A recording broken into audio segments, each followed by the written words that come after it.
Hey everyone, welcome back to my channel. So today I'm here discussing my favorite products I discovered in February 2021. If you want to see what those products were, then keep on watching. Obviously in the month of February we have Valentine's Day, which is like, you know, the love holiday. And if you guys haven't seen my thoughts and opinions on Valentine's Day, be sure to check out my single girls tag, which I will card up here. Even though February is a really short month, I spent a lot of time focusing on building habits, and we'll get into that a little bit later. If you guys are interested, I'm always listing down the products below, so if you just want to see like a snapshot of everything. And also over at the website, I do a little bit more thorough breakdowns for you guys when it comes to my favorite products, so always be sure to check out those resources. Let's go ahead and jump into my favorites this month. One of my favorites this month was actually the book that I read, which was called Love is a Revolution by Renee Watson. I utilized the service theeverygirl.com, and they made like a little checklist or to-do list at the start of February of different goals and things that you should accomplish. One of the goals that they had was to read a book from a new to you Black author, perusing through on Goodreads, which is where I find all my book suggestions. So I know if you have book suggestions, drop them in the comments. It was such a quick and easy read, but it was one of those reads that just pulled you right in. It was such a feel-good story. I don't want to give spoilers or anything, but I'm just gonna say it's a love story, but it ain't about a boy and a girl. It resonated so much in my brain because of what I was trying to accomplish in the month of February. As you guys know, I am a huge lover of Billie razors, which they've made favorites videos more than once. A Floof Dry shampoo comes in two colors. It comes with for light hair or for dark hair. I don't love aerosol cans. I think obviously they're not really great for the environment, so anytime I can find like a powder is really good. Not only is this a dry shampoo, it doubles as a volumizer. There's a lot of good stuff in here too, like biotin, collagen, things that aren't really gonna weigh down your hair too much. This has such a needle point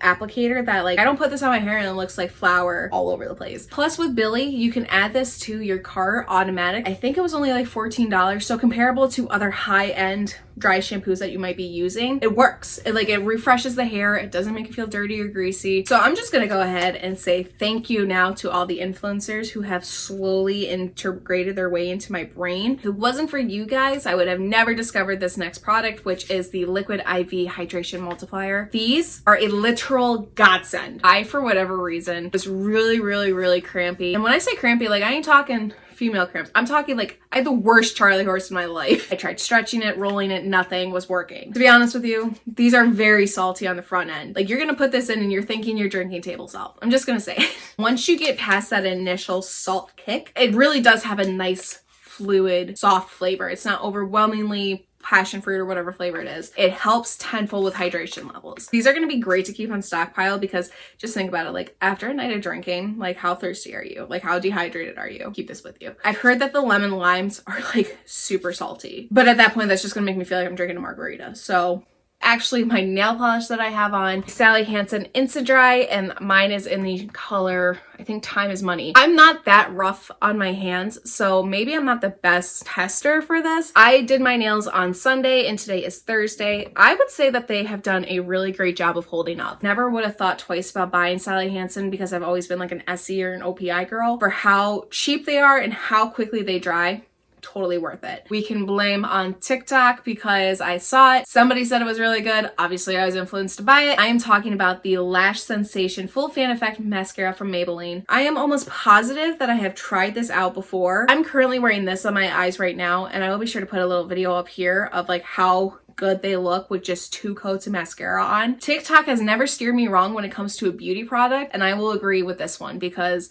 it gives my lashes the look of them just being fanned out, which is like what it's called. I wouldn't go as far to say they look like falsies because there's no mascara for me that I've ever tested that looks as good as a pair of false lashes. This guy makes my lashes look great. Wasn't gonna put it into favorites, but it was funny because last night I was getting ready to go out with a friend and I used this. I was like, oh my God, I forgot how much I love this mascara. Tried it again today. As I was putting it on, audibly said, girl, put this in your favorites because like, everybody needs to know about this. I think this is the first time ever on this channel I'm going to tell you about a non-favorite product of mine. Everybody I know has talked about and everybody I know says they like, but I absolutely hated it. That was the Essence Lash Princess. Ugh, absolutely hated that mascara. It says that that's supposed to look like false lashes. I don't know if my eyelashes just don't like it, but like it is, I hate it. I have spent a lot of February just affirming and practicing affirmations. It's something for me that I have been just trying to fall back in love with the person I used to be with affirmations, with saying things, of just trying to get that confidence back. Even just like literally writing them on a sticky note and sticking them in places where I see them. I have started following pages on Instagram that are just constantly posting daily affirmations, things to practice, involving your life in that stuff and like integrating it and making yourself aware of it every day. You just become a little bit more kinder to yourself and your brain. Let's talk intangible. As I mentioned in the start of this video, I'd spent a lot of time just focusing on forming habits and kind of learning to fall back in love with myself. Very conceited, I know.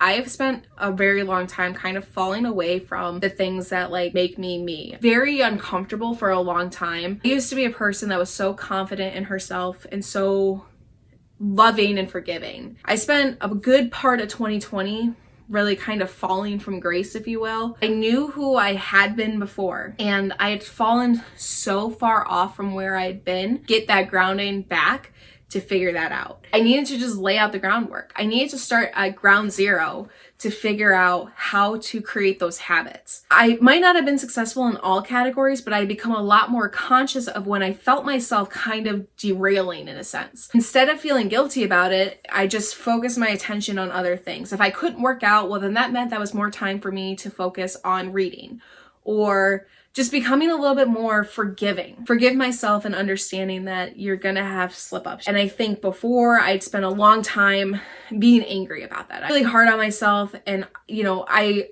would be the first person to tell you that. Start affirming things and focusing on the things you are thankful for or the things you do like about yourself. It does kind of come full circle in the end. Those were my February favorites. Thank you guys again so much for watching. I truly appreciate it. If you like my videos and if you like my content, and if you like me, feel free to subscribe by hitting the button down below and getting notified when I post new videos. I'll be sure to do a full blog review of all my favorite products, and you guys can check that out at the website sarahlock.com. 2 H's, 2 K's, and I'll also be sure to list all my social media profiles down below too, so you can follow me wherever I might be. I think forgiveness is the biggest thing that I tried to accept this month.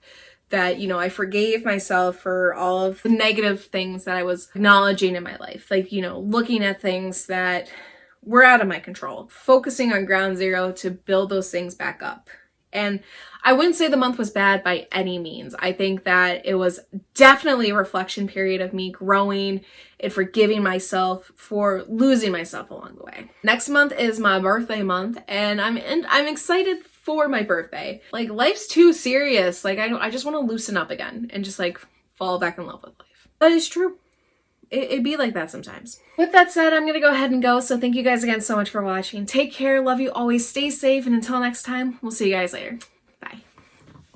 I can read you the box, but I don't know what that was dangerous. That was not a diaphragm breath. That was a chest breath. Does this make sense? I feel like I'm rambling. Oh, I guess that's just gonna have to work now, isn't it?